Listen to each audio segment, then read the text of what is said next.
¿Y qué pasa, chavales? ¿Todo bien? Eso así es. Bueno, una vez más, bienvenidos aquí al canal de Aitor. Hoy vamos a ver un tema que me encanta también. O sea, un tema que llevo unos días ya tratando y que me gusta muchísimo. Y en este caso es 5 más una cositas que hacer con el lenguaje de programación Python.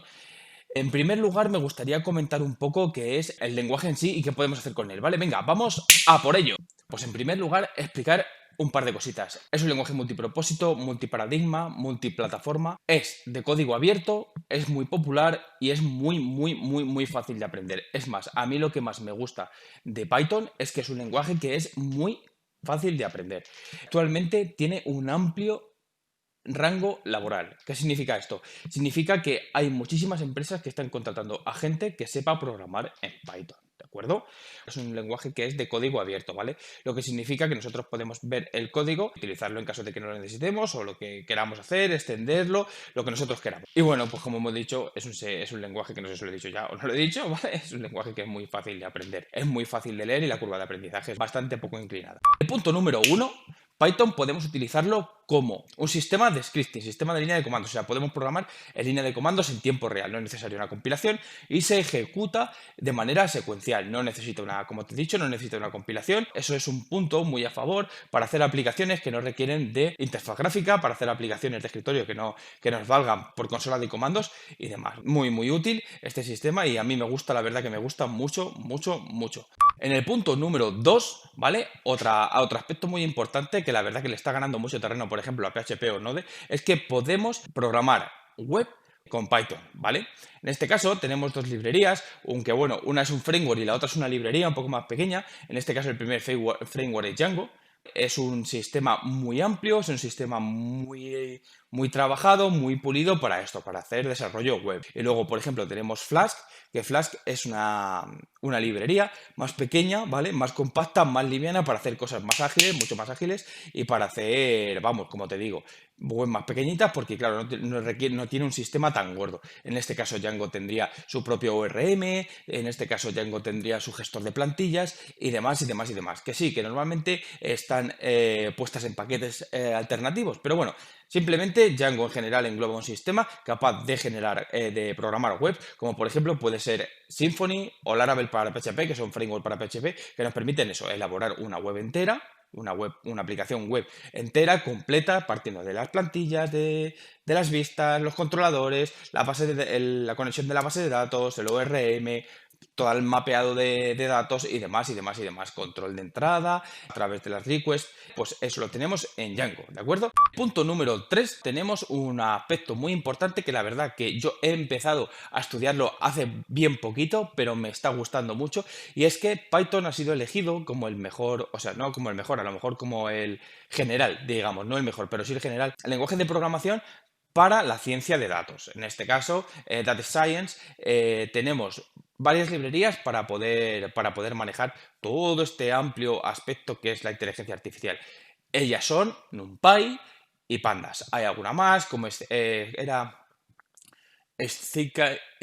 no me acuerdo. Bueno, hay más. ¿De acuerdo? Si estás interesado en saber alguna más, vas a Google y escribes librería de ciencia de datos para Python. Y ahí te aparecerán un montón, las que tú quieras. Hay muchísimas. Cada cual mejor. Punto número 4, tenemos una cosa que a mí me encanta. La verdad que como un poco blajatero que soy con el tema del SEO y demás, ¿vale? La verdad que me gusta mucho y es el tema del scrapping web. Hay librerías, no, frameworks no, pero sí que hay librerías y hay códigos ya hechos para esto, para scrapear webs. ¿Qué significa scrapear una web? Para quien no lo sepa, es que tú coges una web, tú cargas una web y tú raspas, digamos, o sea, a lo mejor no raspar, pero sí, es que raspar suena un poco mal, sino, bueno, sí, raspas todo el contenido y te lo quedas para ti, ¿vale? O sea, tú coges todo el HTML, lo raspas y te lo quedas para ti. En este caso lo podrías guardar en una base de datos para posterior, yo qué sé, hacerle un spin tags o subirlo o simplemente lo raspas en inglés y te lo guardas, lo traduces y lo subes a una web nueva en castellano, por ejemplo, a través de un programa que hagas para la traducción, que se contacte con la API de Google y te traduzca el texto. Esa sería otra opción. Hay miles de opciones. El scrapping web nos da para infinitas cosas. También, por ejemplo, podrías hacer con un registrador de seguros, ¿vale? Tú le dirías a tu programa en Patreon, vale, quiero que cojas esta web, esta web, esta web, esta web, esta web. Después todo ese contenido te lo coges, te lo guardas, lo metes en una base de datos y después en la base de datos, ¡pum!, lo coges y lo ordenas como te dé la gana y se lo muestras al usuario con un sistema en el que permita comparar un seguro, ¿vale? Dentro de toda la web que le hayas metido, ¿de acuerdo? Eso es otro uso muy bueno que le podemos dar. Y venga, por comentar otro, vamos a ver. Uno más, uno más, uno más, uno más. Vamos. Suscríbete y le das a la campanita y te enteras de todo lo que vayamos subiendo en estos últimos días. Suscríbete. Vale, pues nada. ¿Qué podríamos hacer más? Generar contenido gratuito. ¿De acuerdo? Generar contenido gratuito. En el punto número 5, esto también está asociado con el punto número 3 del tema de la ciencia de datos, y es el machine learning o la inteligencia artificial, ¿vale? En realidad, esto es la leche. O sea, la leche. Como te digo, llevo unos días ya estudiando un poquito del tema, mirando a ver cómo se pueden hacer más cosas. Es más, me he comprado un libro. Mira, espera un segundo.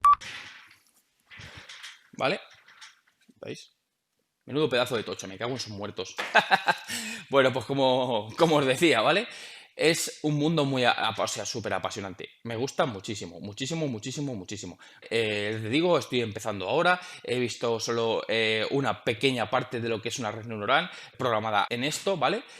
Y me está gustando una barbaridad. O sea, como con 3, 4 líneas de código, 5 líneas de código podrías hacer lo que tienes que hacer con 50, 60 líneas de código. Un ejemplo muy básico para que te hagas una idea es cómo puedes, a través de una red neuronal, ¿vale? Aunque solo tenga una capa, tiene la capa de entrada, la capa de salida y en el medio le ponemos otra capa, y en esa capa lo que hacemos es calcular si sobre un cuadro de texto en una web, sobre un cuadro de texto de color más oscuro, ponerle un texto blanco, o si es más claro, ponerle un texto más oscuro, ¿vale? O sea, yo cuando lo estuve mirando y haciendo, dije, hostia, tío, o sea, todo esto, para poder calcular todo esto, yo tendría que hacer unas cuantas líneas de código, porque habría que calcular mucho tema de los colores, luminosidad de los colores, ya tendrías que saber incluso hasta temas de luminosidad de color o de cómo funcionan los colores. En realidad, con lo que he hecho ahora mismo, a lo mejor con, como te digo, 10, 15, 20 líneas de código, hemos conseguido hacer ese tipo de aplicación, ¿vale? Una pasada, una puta pasada, me ha encantado mucho y claro, quiero profundizar más en el tema y según vaya profundizando más en el tema, pues nada, os iré informando, iré subiendo vídeos y demás que me está gustando muchísimo. Bueno, pues en el punto número 6, ¿vale? Relacionado con el punto anterior y con el punto 3, tenemos la Big Data. Es muy parecido, pero no termina siendo lo mismo. O sea, el Big Data es un área dentro de lo que es el Machine Learning. O sea, no del Machine Learning, porque en realidad esto es al final es estadística pura y dura. No tiene nada que ver con bueno, con la inteligencia artificial en general. Bueno, no sé. El caso es el siguiente. Hay librerías que nos permiten sacar estadísticas de una millonada de datos. Por eso Big Data, ¿de acuerdo? Si no entiendes qué es el concepto, te invito a eso, a que lo cojas, lo busques en Google, qué es el Big Data, y lo vayas asociando al resto de puntos. Como te digo, no tiene que ver directamente con la inteligencia artificial, pero sí que ocupa un lugar dentro de ella, ¿vale? Y con el punto número 3, que era la ciencia de datos, que también tiene que ver, pero no es concretamente eso, ¿de acuerdo? Son cosas que separadas, son aplicativos en sí que por separado hacen una función muy concreta y muy potente con estas librerías de las que disponemos en Python. Pues nada, chicos, eso ha sido todo por hoy. La verdad que estoy muy contento con cómo está reaccionando el canal. Me está gustando muchísimo cómo está evolucionando el canal. Sobre todo en temas de LinkedIn, ¿de acuerdo? Se está compartiendo mucho los vídeos y están llegando a mucha gente. Eso me gusta mucho. Así que nada, si te ha gustado el vídeo, te suscribes. Si te ha gustado el vídeo, déjame un like y le das a la campanita de los cojones, ¿vale? Para que por lo menos YouTube te avise de mis vídeos, ¿de acuerdo? Pues nada, un abrazo grande y nos vemos en el siguiente vídeo. ¡Hasta luego!